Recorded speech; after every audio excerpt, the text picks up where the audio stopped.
Alright, so here we are with the last game of the trilogy, Alone in the Dark 3, kind of the black sheep of the series here. Um, for the first time, we get the choice of a difficulty level, and because we're cheap speedrunners, of course we're putting it on easy, because it's faster and easier, for a marathon. So I'm not gonna watch the intro this time, we're gonna go right in. 3, 2, 1, go. Here we are again as Carnby.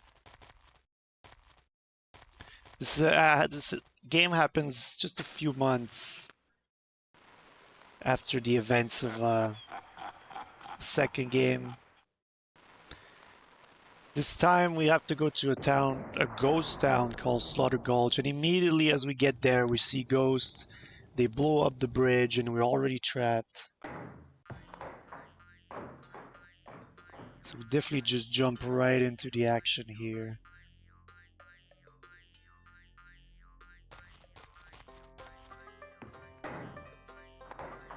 And what was going on here basically is they were shooting a movie in this ghost town.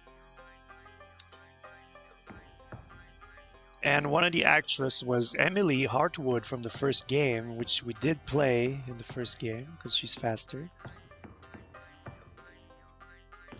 And Emily got captured, basically, while filming the movie. So once again, just like the second game, it's a kidnapping plot. As I struggle to find a pixel to pull this thing, which I knew was going to happen because this is impossible, but it's okay.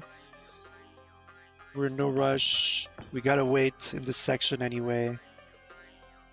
I've lost many runs immediately here just on this horn. And this is an intended thing you have to do here. Pull this horn. I don't know why they made it so specific, but...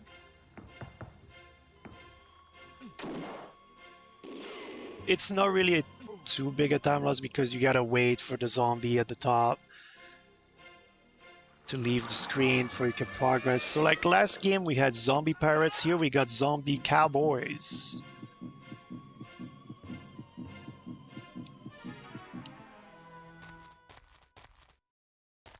And like I said, this is kind of the black sheep of the 3 game because, I don't know, I guess the zombie cowboy concept didn't really work too well.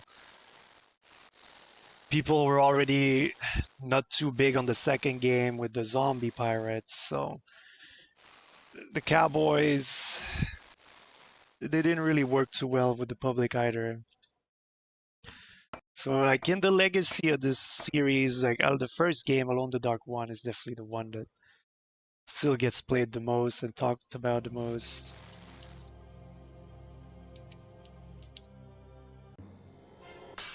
But yeah, we're here to save Emily Hartwood. Famous actress now, I guess, after the event of the first game. And, after what we witnessed in Hell's Kitchen in the second game, there's pretty much nothing that can stop Carnby, right? He's just a killing machine.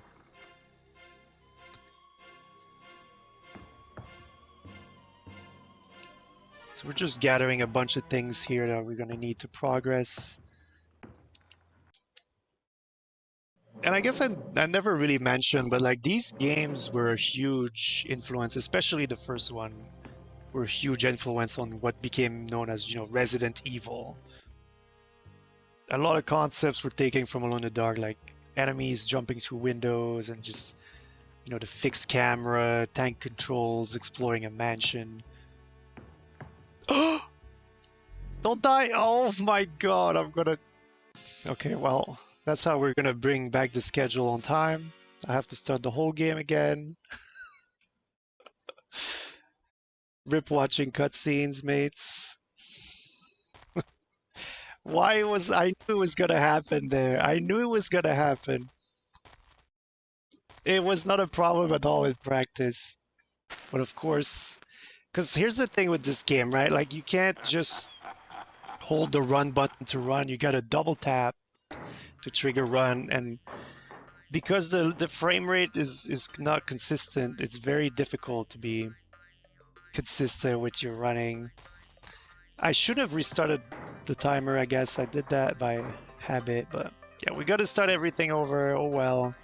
We were ahead of schedule anyway. I'm glad I didn't watch the intro now. Well, the first two games went super well. Leave it to this game to ruin it. I'm not surprised.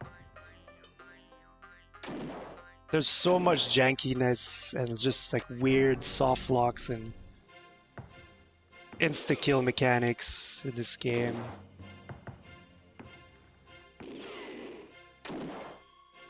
But yeah, I guess I don't know why, but there's some type of UFO there. And the beam just kills you. Yeah, technically the run was supposed to be starting now, so we got the practice run out of the way.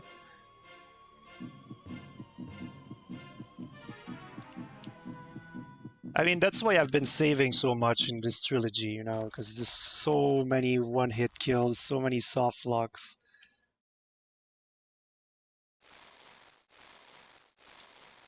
Last time I ran this game at a marathon was earlier. Oh my god, is this snake gonna... Okay, one sec, I gotta save, I don't trust this snake. Okay, okay. This game is just very weirdly programmed. That's all I'm gonna say. There's lots of strange things that can happen and ruin your day. Like this snake sometimes decides to just kill you even though you do everything right. I thought that was gonna happen here. Yes, I ran this at a marathon earlier this month as well, and I lost 5 minutes to something I had never seen before, so I don't know. This game always has something up its sleeve. Can't trust it.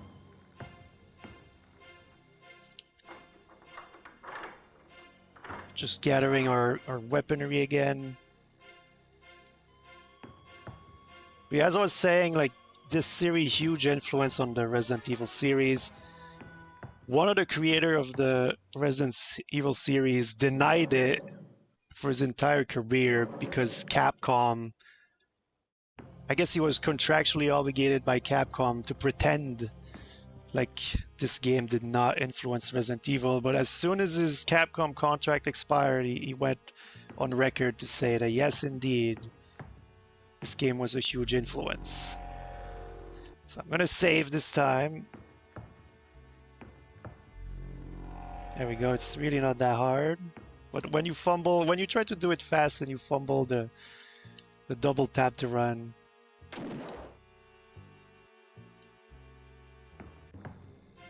easily happens. So I only got one bullet to kill the lone miner here. He needs a golden bullet to die, so that's why I took my time to aim properly.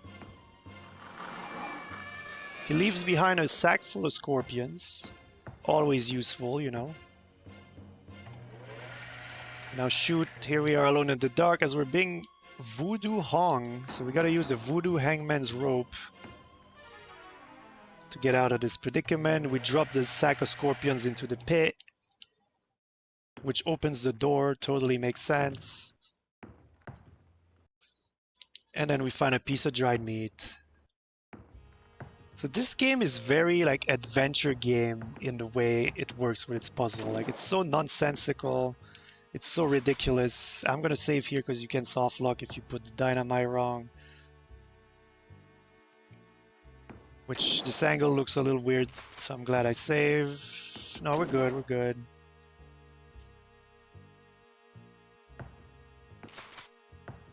Go light up the dynamite. Blow up the wall. I skipped the cutscene because I guess now we don't have time to watch cutscenes anymore, so. So if you use the bag of scorpion too close to the hole there earlier, you trigger a hover glitch, kind of similar to the first game, and you wouldn't know until around here, so let's hope it didn't happen. It probably didn't. I made sure to be at a good spot, but now I'm like scared of this game.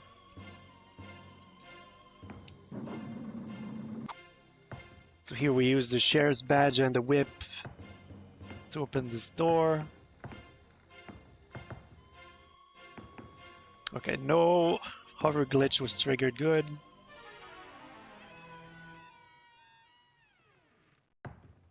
In this room, yeah, I have no idea what's going on in this room. It's just very bizarre.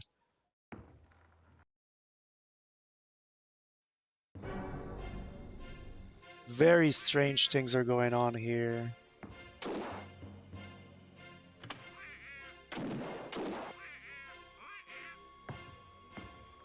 I don't know. I'll never know what's going on in this room. So there's a bird, you use a piece of dried meat, you get a token, the guy is shooting around for no reason.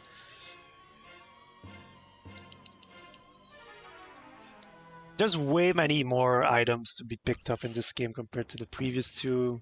You may notice I'm just gathering so much things. Here's Emily. She's in zombie form, but she's across this little gap here, so we can't get her. So we'll pretend we didn't see that. Even though we're here to save her, you know, we could have reacted a little more to her presence, but onward.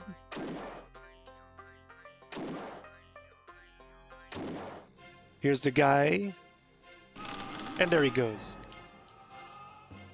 He fell one story. We're only one story high here. The saloon is just below. You can literally see the floor. But the sound he makes as he falls, you would think he's falling an entire mountain. We can literally see the bottom. I've taken a bigger fall in my life. But somehow he dies from that and it just sounds like the craziest thing ever. There's a horrible creature in here. And okay, I thought the game soft lock. I couldn't move for a moment there. It's definitely the least stable of all three games. Like if the game soft lock right there, I would have been like, yeah, I get it. Yep.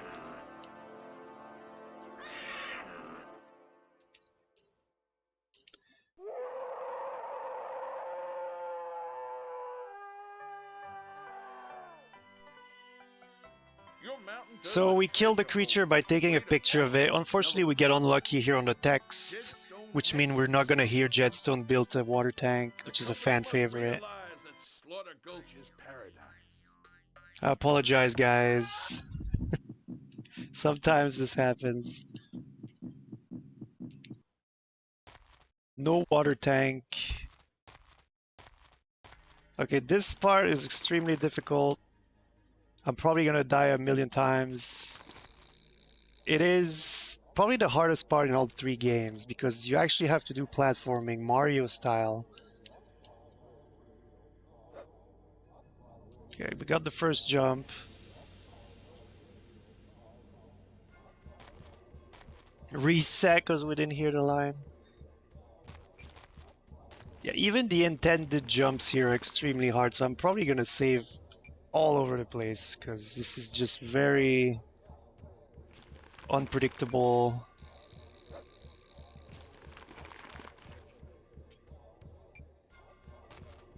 I don't think that's gonna make it. Nope. So the last time I speedrun this game, it took me 12 hours to get a single run. It's 12 hours of attempt to get a single run past this section deathless. Which is kind of ridiculous, to say the least. Okay, I'm glad that made it. That looked a little weird. That's not gonna make it.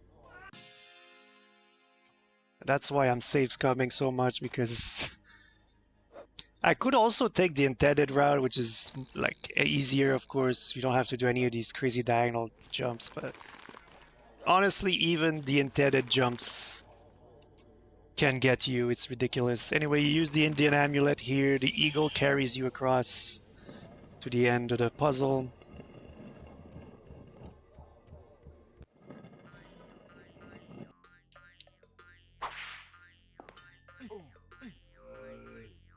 Some more zombie cowboys need to be taken down. This guy thinks he's a special ops or something, rolling around on the floor. But he gives us the key. Yes, you can land perfectly in the center and still clip to the floor. We've seen it happen plenty of times.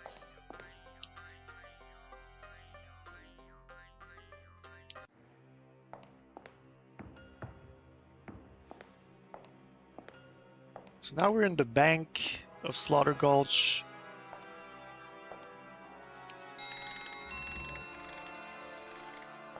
And we finally meet a friendly person. That's the first time in all 3 games. Don't shoot! I'm Morrison, a friend of Emily's. I guess Grace would count as a friendly, but here's Morrison. Don't shoot.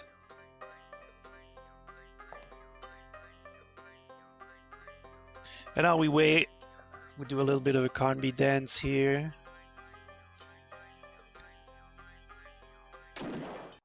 And now the zombies appear. Time slows down for some reason. Morrison immediately gets mauled by a zombie. So that was short-lived. We're back alone. Not quite in the dark, but we're definitely alone. We escape through the window and find a tomb that says OEJ, meaning One-Eyed Jack, the villain from the second game that we just beat. And if you remember, I mentioned that they come back every 100 years, and the events of these games take place in 1924. So One-Eyed Jack will be back, and if we read the message that there was in his tomb, it says, I'll be back. he'll be back, guys, in 2 months. Get ready.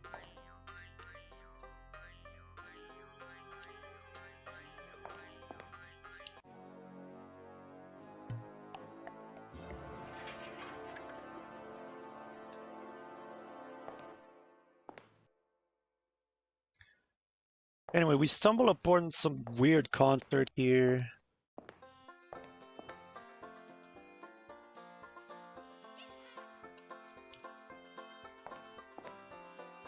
And they start shooting you for some reason. I couldn't explain why or any of this is happening, but it is. That's kind of the theme of this game.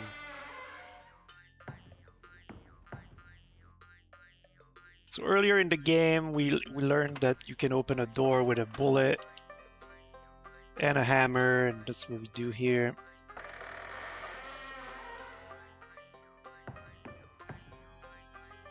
We're just picking up more key items, because this game has 1,000,000 key items. Now here's the biggest RNG element in all the trilogy. This bank vault, you're looking for a code 806. And you can find the code anywhere between 4 and I want to say 9 attempts. So in a speed run, it's very frustrating because it happens right after the very hard lava section. Oh, I think that was perfect RNG here. That looked like a 4th try. At least it was 4th or 5th. That's pretty good. Because it's pretty slow, like between every numbers. It's like 3 seconds maybe. So between a 4 and a 9 try, it's quite a lot of time. And the fact that this happens right, like I said, right after the crazy platforming section that I never make it past. It's just very demotivating when you finally get a run past the lava and then the vault RNG is just like 9 try and the run is immediately dead. Anyway, this guy steals your amulet, but I put it on the floor before encountering him. The game still says the rat stole my amulet, but in reality, it's just on the floor because we're clever speedrunners.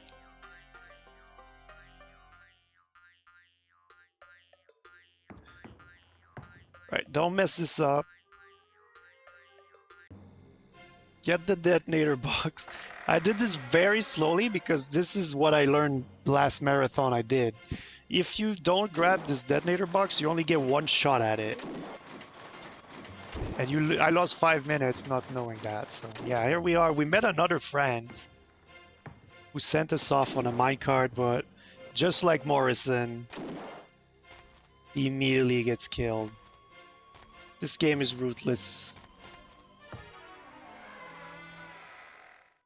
And we're alone again.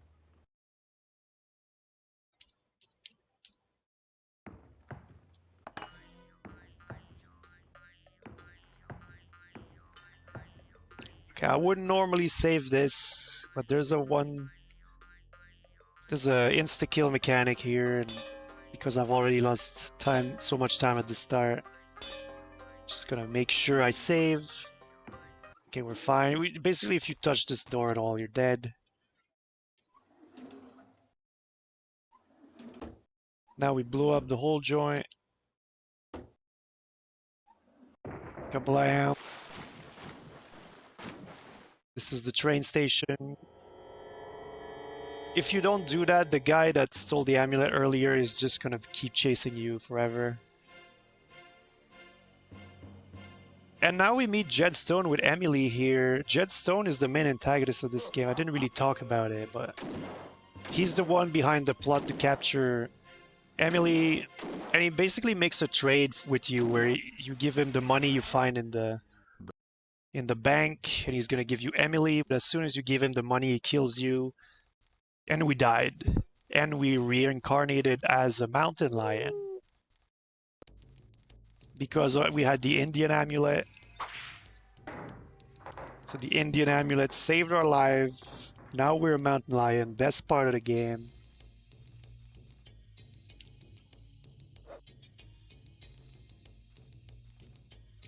People always point out that the animation of this running mountain lion is really good, and I think it is. Yeah, for the time when this game was made, it looks pretty cool.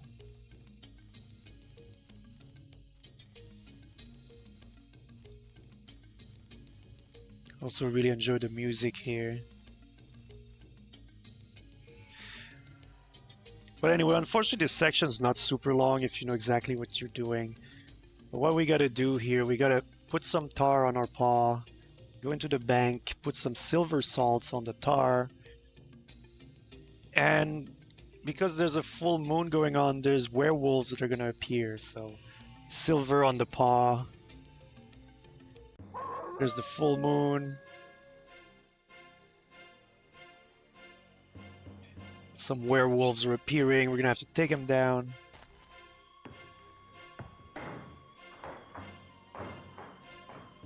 Very important to park your cat properly here, or one of the werewolves gets stuck into you in the cutscene, and that's a soft lock again.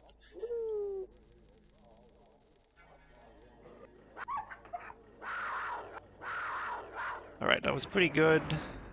Got the werewolves. Now we're ready to become a human again. We drop the eagle nugget onto the pizza. And look, Jedstone was burying us here. We're literally in a grave. They run off with Emily. But we come back to life. And we literally crawl out of our graves.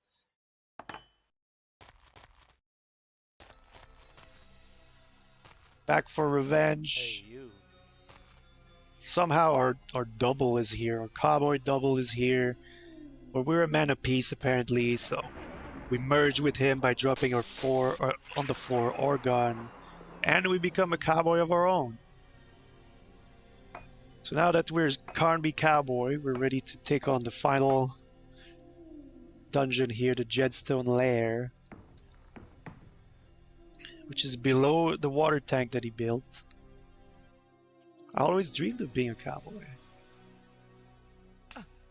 Hey, you. First we gotta kill this very dirty zombie. For some reason this zombie is dirty. You can kill him with a piece of soap, but it's slower to just beat him up.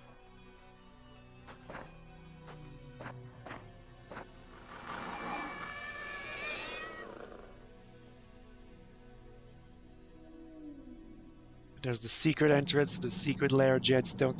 So I didn't mention, like I mentioned why they captured Grace in the first game, right? They need someone young for the immortality pack. Well, in this game, they captured Emily because they need someone's energy to create an earthquake. And that earthquake is like the San Andreas Fault in California, and it would basically cut off California from the rest of the United States. I don't know, it's some pretty crazy plot that they're working on here. But they need Emily to do that. Hi, guy.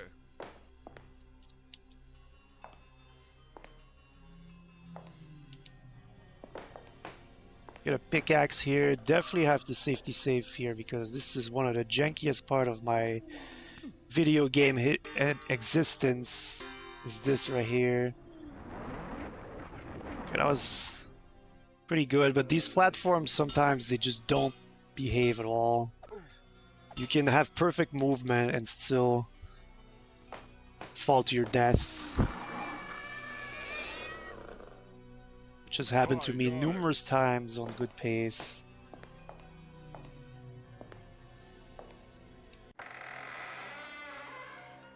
Gather a bunch of items again as I get beat up by big guy with the axe. We got a water or dwarf statue here to open the elevator. I don't know. Like, I don't know what's going on in this game, to be honest with you. It's just... like, if you thought the second game was wacky, this is next level. Which is probably why these games weren't as popular as the first one, because the first one is played as a, you know, straight up survival horror. But the next two are so crazy. Not to mention it's so much more like combat and action and gunfight oriented.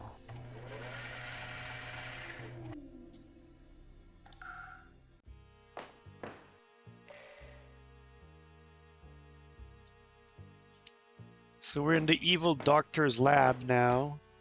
I forget exactly what he does in the story. I think he's the one that's creating the zombies. But anyway, he managed to lock himself in his own jail here like an idiot. So we're gonna have to shrink ourselves to get into jail and beat him up with a poison needle. He's invulnerable if you don't have the poison needle.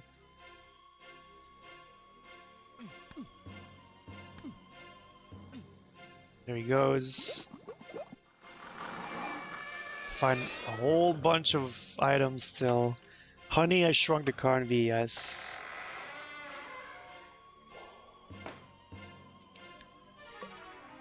We're gonna shrink ourselves again. And now begins sort of the gauntlet of final bosses, I guess.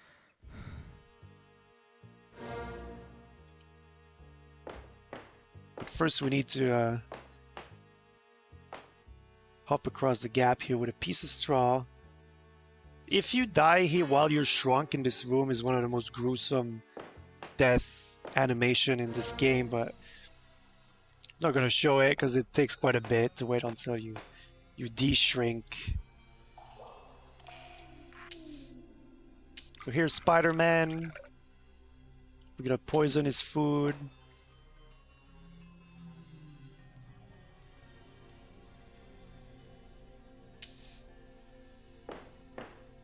Gotta get the glue here. Very careful not to touch the spider web though. He becomes a mini spider. We could step on him, but we'll be nice. We'll just use the glue and climb the wall.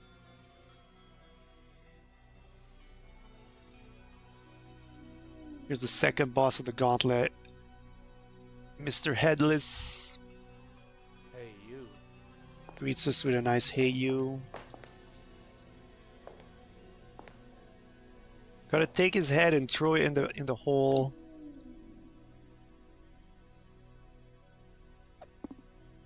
Which I failed to do, of course. Now I think I'm gonna save because I'm scared. It's kind of a difficult pro. There we go. Fat but he's still upset. And now we're not gonna see it, but he jumps in the hole to go get his head.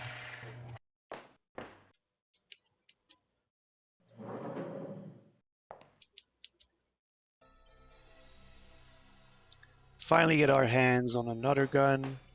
We're gonna need it to fight. This guy's called Cobra, I believe. Cobra Lee. I always call him Bubble Blade because he looks like Bubble Blade from the second game. I also call him the Mummy because just like in Super Castlevania 4, he's a pretty big RNG element at the very end of the game. We got the god pattern here, basically. Like, if he behaves like that, you can just kill him very quick. He sort of stun locks himself. I don't know how it happens, but it saves a lot of time when that happens. Otherwise, he's just gonna go all over the room, and you have to chase him down with the Winchester. But that was really good, or really lucky, if anything. We finally find Emily. She was about to get sacrificed here. I can't touch the center of the room here, so I'm being very careful. We need to melt some lead to free her from the little evil skull that she was inside. And then she faints immediately. The poor girl's exhausted, Carnby points out.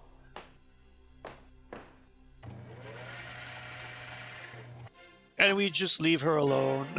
We don't even see if she's okay. We just push onward.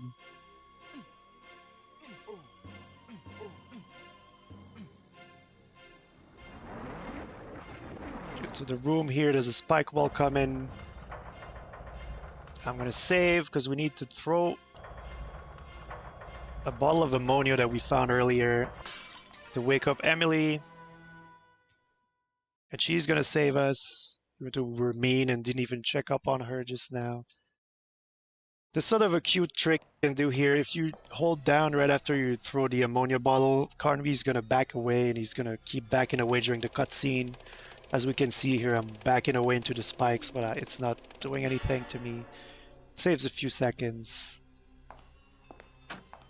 Now we've killed all the boss gauntlet. Jedstone puts his mecha cowboy armor. He's ready to fight us.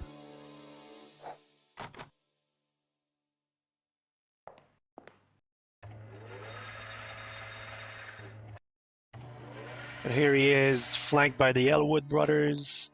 If you play the game casually, you kind of encounter the Elwood brothers and they're invincible.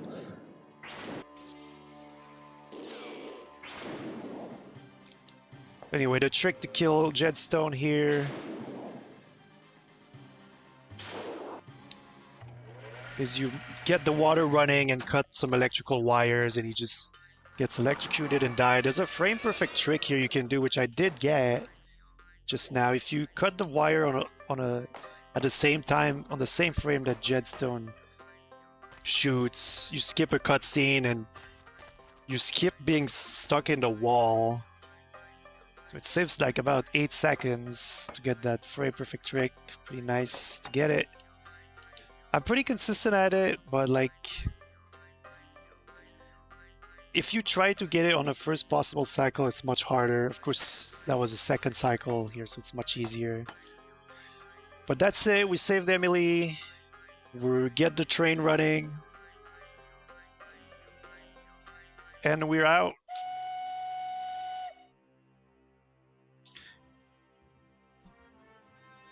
We escape from Slaughter Gulch with the train. We probably don't have time to watch the ending cutscene because of the 5-minute time loss I had at the start. So thank you guys for watching my Alone in the Dark trilogy. It's a really fun trilogy of games to play casually.